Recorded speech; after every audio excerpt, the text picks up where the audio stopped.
इमाम जाफर सादिक अलैहिस्सलाम जब आप नमाज के लिए जाते हैं, इमाम मोहम्मद बाकर अलैहिस्सलाम, तो वो आपके लिए बिस्तर बिछा के इंतजार करते थे। इमाम जाफर सादिक आपकी इबादत और ज़ुहद और भरा और तकवा का ये आलम था कि एक रात आप तशरीफ ना लाए तो इमाम जाफर सादिक पीछे चले गए। देखा कि मस्जिद में इमाम मोहम्मद बाकर अलैहिस्सलाम सजदा की हालत में थे और आपकी पेशानी मुबारक और आपकी नाक मुबारक पर सजदा के जो हैं वो निशान वाज़े थे। आपके ज़ुहद और इबादत, तकवा और बरा और सखावत का ये आलम था। किबला अर्ज़ ये है कि ये ख़ानदान जो है ऐसा ख़ानदान है आले रसूल का, कायनात की सारी रूहानी जिस्मानी नेमतें इस ख़ानदान से बढ़ी। सही बात। सखावत का ये आलम था कि आपके पास एक शख्स आया, उसने आके गिला किया कि मेरे भाई मेरे साथ जो ऐसा सलूक नहीं करते, मैं गरीब हो गया हूँ।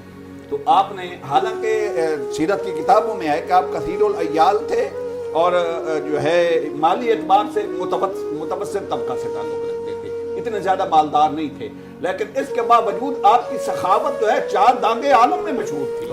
उस शख्स को आपने थैली उठा के गुलाम से कहा, नौकर से 700 दीनार थे, थैली उठा के दी और फरमाया अपनी ज़रूरत पूरी कर लो और फिर किसी और से ना मांगना, अगर ख़त्म हो जाए तो दोबारा मेरे पास लौटा।